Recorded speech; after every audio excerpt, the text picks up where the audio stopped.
Welcome to ZKast, everyone. I'm Z.S. Caravallo from ZK Research, and I'm here at Mobile World Congress 2024 in Barcelona. This is day 3 of the event. It's actually my last day, and I'm here with Tom Brannen from OnConvergence. Tom, a quick bio on yourself. Yeah, you know, I was a consultant my whole career. I've been an analyst the last 4 years. I'm loving the analyst life. I love to get to come to events like this in Barcelona. Right? Yeah, exactly. Well, not free, I guess. So, this is a great event. I mean, 95,000 people, I think, this year this year. Yeah. What do you think of the show? What were some of the key takeaways here? Well, you know, it's overwhelming, just the size of it. I think this is my 4th Mobile World Congress. I was here last year where they announced the API, the Open Gateway, the GSMA, and I was like, wow, the carriers are going to provide APIs into there, you know. I was like, we'll see, and so here we're a year later, you know, so that's still the big story, you know, and in Europe the story is how are the carriers going to make money, because they're a lot of them are hemorrhaging cash right now. That is the $1 million question, literally the $1 million question. The €1 million question. And I've been wondering that myself, because I think I've been coming, I don't know, it's maybe my 10th Mobile World Congress, and one of the themes, I guess, that's been consistent from the beginning is telco transformation.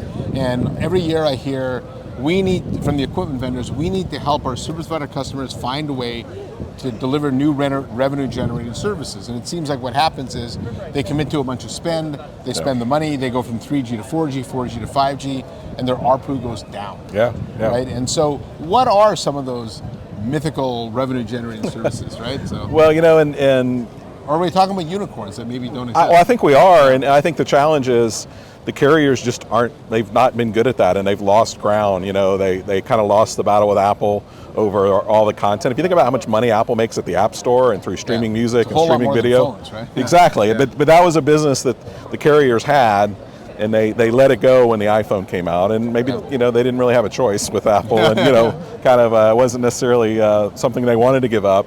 But so we've just seen these attempts over and over again, and the carriers just aren't very good at executing on that, quite frankly. And I think one of the interesting things is like, how do we get there? You know, and the API, this open thing, is a desire to like, how do we monetize that? How can we open up our networks a little bit and make more money? But they're not going to be able to deliver that on their own. So they're going to need to kind of build an ecosystem around that. And I think that's the big challenge can that happen? Yeah, and so when you think of the changes in the industry, though, I do wonder if we're hitting this sort of perfect storm moment for carriers. And when I look at the world, I try and identify those perfect storm moments, right? So you think of what really drove the internet. It wasn't really just the internet. It was the fact that we had Wintel PCs, we had GUI operating systems, we had the browser, we had DSL, right? So all that kind of came together. And today we've had, you know, the world's more cloud-based, right? I don't think anybody would deny that. We're going to have more cloud than less. We're going to have more mobile than less. So that makes the network really the center of digital experiences. Now we've got AI that helps us understand the data more, and so does this now create an opportunity for the carriers to once again reinsert themselves into that value chain? You know, you would think so, because AI is going to be, you know, so processor intensive. We have the metaverse stuff that I track, you know, is very process intensive. You can't have all that in the core. But it's got to be somewhere, and then you got to have connectivity to it. Like, you know, if you try to do AI without any connectivity, you're not going to get very much information. So, I mean, connectivity is going to become more important. It's going to help drive that. But I don't know how they monetize that. Like, you know, to me, that's something that Microsoft's going to make money on, and Apple's going to make money on, and Google's going to make money on. And I don't know how that's going to translate throughout the rest of the business, but it's certainly going to be a driver. I did ask Rami Rahim, the CEO of Juniper Networks, what he thought about this, and he said one of the real great near-term opportunities he sees for them is inferencing at the edge, because the edge, like, obviously the cloud battle has been won, right? I don't know what a Verizon or an AT&T or a BT would have to do to become a cloud provider, but I think I'm not sure that's possible. But edge isn't really won yet. And the thing is, I'm not sure you would use a hyperscaler for edge, because they're very closed in their ecosystem, right? And so if the world goes hybrid multi-cloud where edge becomes a part of that, I do think there's an opportunity there. Now the question is, do they understand how to monetize it? Typically what you see is some smaller operator give it away, right? And that destroys the value for everybody. And also the other criticism I have for the service, and I understand the businesses are very complicated, but they do tend to move fairly slow. Yeah. And while they're dotting I's and crossing T's, Yeah. somebody else comes along and takes that business, right? Yeah. I mean, I think one area that I'm excited about is identity. We're Yeah. still struggling with identity. I mean, we have two-factor authentication. We're sending an SMS message, and you're copy and pasting it. Like, I think that's low-hanging fruit. Actually, no, that is pretty.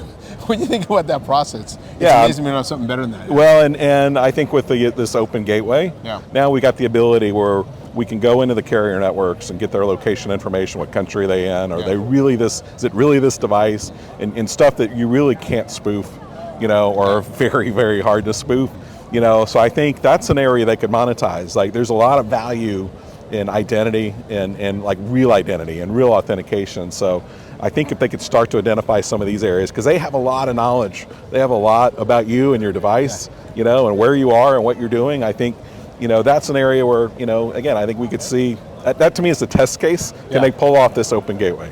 Yeah. Now, what about just from a core network perspective, 5G and private 5G? Those have been dubbed as kind of the next big thing. Yeah. And I'm still, especially on the private 5G side, outside of the traditional manufacturing, warehousing, I don't see a lot of use cases, and I see a lot of interest. Yeah. I was at an MLB offsite, and I asked all the CIOs there, who's got interest in 5G? Everyone put up their hand. Yeah. Like, who's got a use case? Everyone put down their hand. And that seems to be what we're missing is what are those use cases? And so how do you look at the world of 5G right now? I think it's a little bit of a mess. Like we've kind of had this promise of 5G.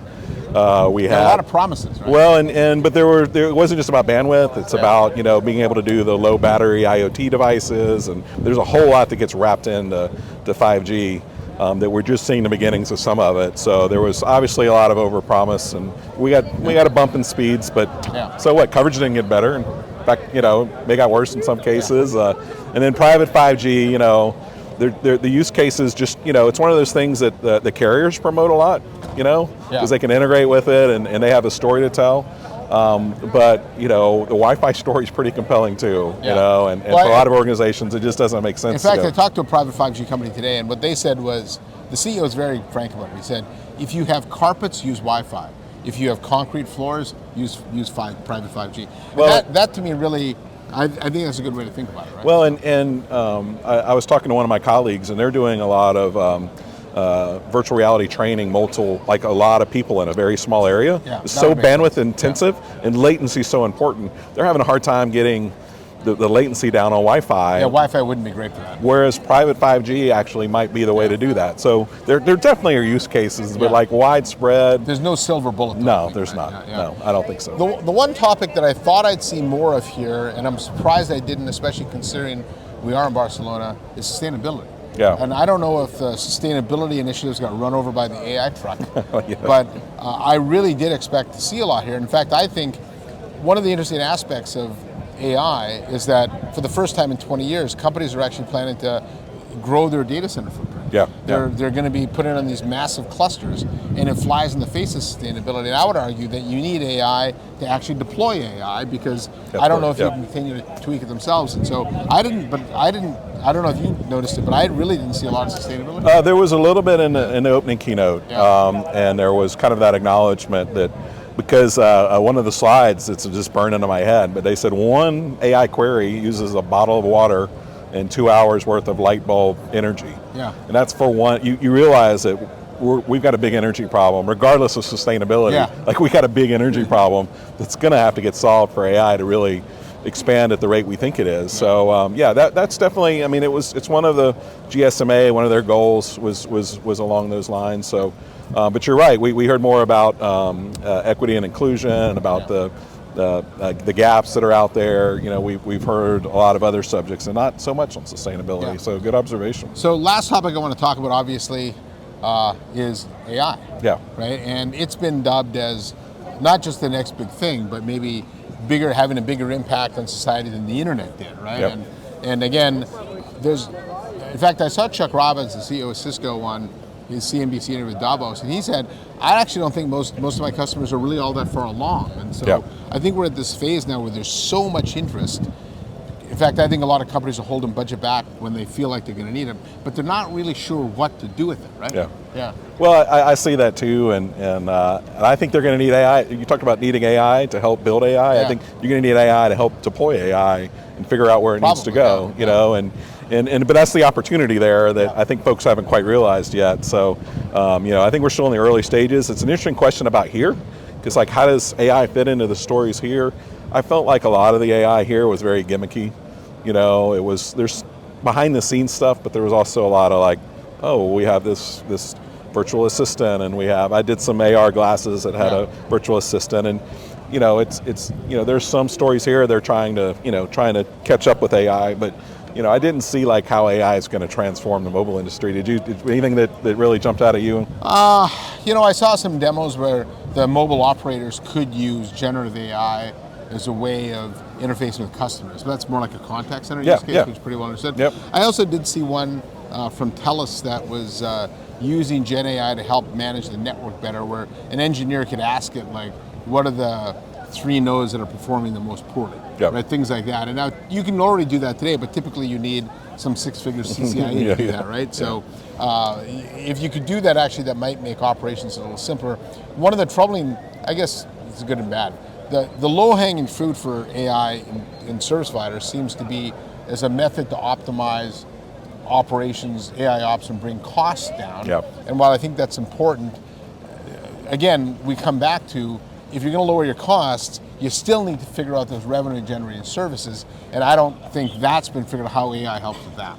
Right? And I'm not sure AI is actually monetizable by a service provider. Like, can they actually sell AI back to their customers? But I'm not sure really who can either. So that's all TBD. So Anything else you came to mind? Well, you know, just being on the ZKast, like, you know, it's like I've made it, you know, in this job and career. So, well, happy to have you on again sometime. Anytime. I see you at all these events. Well, I appreciate you having me on.